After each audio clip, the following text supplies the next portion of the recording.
(6월 2일) 화요일 새벽 우리에게 주시는 하나님의 말씀은 히브리서 9장 23절에서부터 28절까지 말씀입니다. 그러므로 하늘에 있는 것들의 모형은 이런 것들로서 정결하게 할 필요가 있었으나 하늘에 있는 그것들은 이런 것들보다 더 좋은 제물로 할지니라. 그리스도께서는 참것의 그림자인 손으로 만든 성소에 들어가지 아니하시고 바로 그 하늘에 들어가사 이제 우리를 위하여 하나님 앞에 나타나시고 대제사장이 해마다 다른 것의 피로서 성소에 들어가는 것 같이 자주 자기를 드리려고 아니하실지니 그리하면 그가 세상을 창조한 때부터 자주 고난을 받아야 할 것이로되 이제 자기를 단번에 제물로 드려 죄를 없이 하시려고 세상 끝에 나타나셨느니라. 한번 죽는 것은 사람에게 정해진 것이요 그 후에는 심판이 있으리니 이와 같이 그리스도도 많은 사람의 죄를 담당하시려고 단번에 들이신 바 되셨고 구원에 이르게 하기 위하여 죄와 상관없이 자기를 바라는 자들에게 두 번째 나타나시니라. 아멘. 여러분, 하나님은 말씀으로 천지를 창조하셨습니다. 그리고 일곱째 되는 날에 안식하셨습니다. 안식의 이유는 바로 창조의 완전함에 있습니다. 하나님께서 친히 지으신 그 모든 것이 완전하다라는 그런 의미가 있다라는 것입니다. 여기서 완전함이란 이 표현은 오직 하나님만 사용하실 수 있습니다. 하나님은 인간의 구원도 이와 마찬가지로 완전하게 이루셨습니다.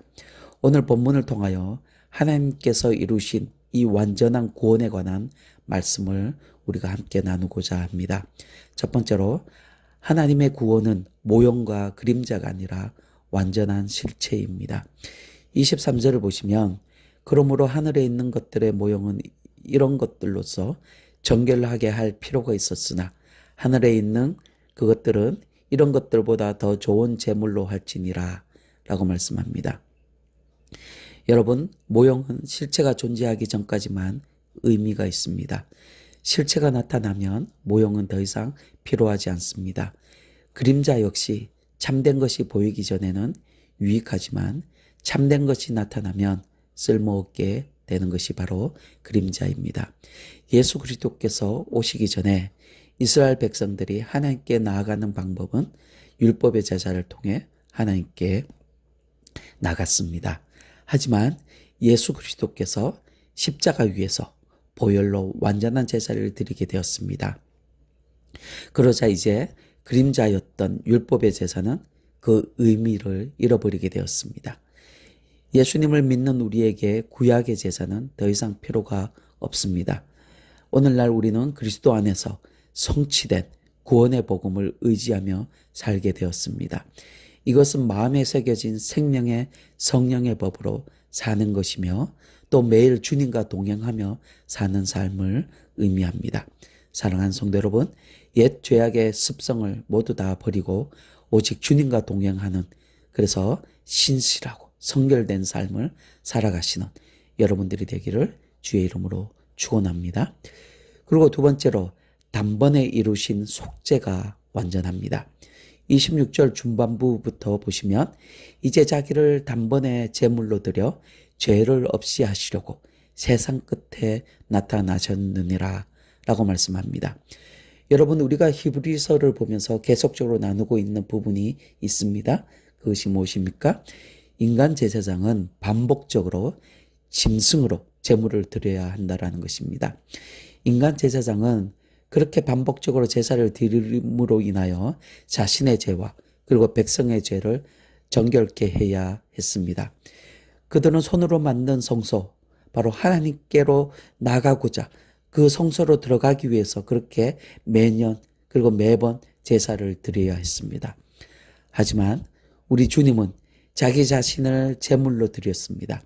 우리 주님은 흠없는 자기 자신을 제물로 드림으로 우리에게 제사함과 구원을 주셨습니다.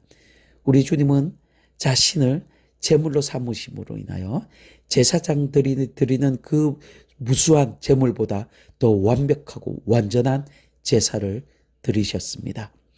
주님은 그림자인 손으로 만든 성소에 들어가지 아니하시고 성소가 지향하고 있는 바로 하늘 성소에 들어가시어 하나님께로 직접 나가셨습니다. 반복적으로 제사를 드렸던 세상의 예법을 뛰어넘어서 단번에 영원한 속죄를 이루시고 하늘로 직접 나가신 것입니다. 이것은 영원한 속죄였습니다. 그리고 완전한 속죄였습니다. 우리는 주님이 이루신 이 완전한 속죄를 입은 성도입니다. 하나님의 백성들입니다. 그리고 세 번째로 구원의 길이 완전합니다. 27절 말씀에 보시면 한 번 죽는 것은 사람에게 정해진 것이요 그 후에는 심판이 있으리니 라고 말씀합니다. 여러분, 사람은 죽음으로 생을 마감합니다. 죄 때문에 그렇습니다. 아담의 모든 후손은 원죄를 가진 본질적으로 죄인입니다.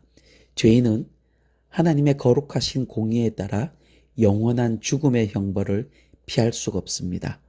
그러나 여러분, 28절을 한번 보시길 바랍니다. 이와 같이 그리스도도 많은 사람의 죄를 담당하시려고 단번에 들이신 바 되셨고 구원에 이르게 하기 위하여 죄와 상관없이 자기를 바라는 자들에게 두 번째 나타나시리라 라고 말씀합니다. 여러분, 그리스도께서 인간의 죄를 대신 담당하시기 위해 십자가 형벌을 받으셨다라고 말씀하십니다. 이제 우리는 예수님을 믿고 의지하기만 하면 하나님의 거룩한 백성이 될 수 있습니다. 아니, 저와 여러분은 하나님의 백성이 되었습니다. 확정되었습니다. 28절 하반부에 보면 자기를 바라는 자들에게 두 번째 나타나시리라 라고 말씀합니다. 우리 주님이 세상에 다시 오신다고 말씀하고 있습니다. 그때 우리 주님은 구원자가 아니라 심판자로 오십니다. 온전히 그분을 영접하지 않는다라면 우리는 죽음의 운명을 피할 수가 없습니다.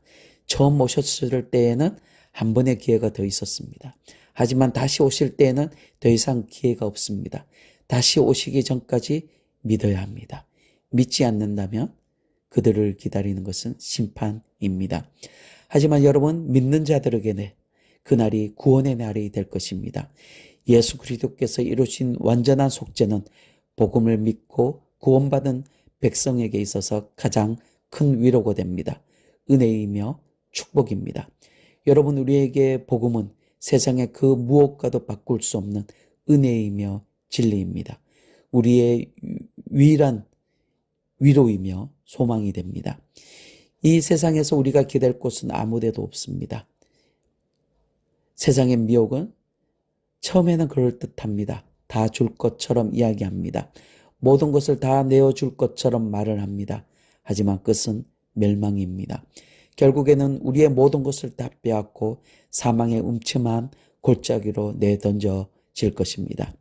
여러분, 주님만이 우리가 기댈 영원한 안식처가 되어주십니다. 여러분, 모두 예수님이 주신 완전한 속죄를 믿음으로 받아서 그 구원의 기쁨을 누릴 수 있기를 바랍니다. 더 이상 사단의 거짓과 미혹에 빠지지 않기를 바랍니다. 여러분, 사단의 거짓된 미혹을 이길 수 있는 유일한 방법이 있습니다. 그것은 복음을 받아들이는 것입니다. 그 방법밖에 없습니다. 사랑하는 성도 여러분, 그리스도의 보혈을 믿어 구원받아 소망 중에 이 세상의 완성을 기다리는 천국 백성 하나님의 백성들이 다 되시기를 주님의 이름으로 축원드립니다. 아멘.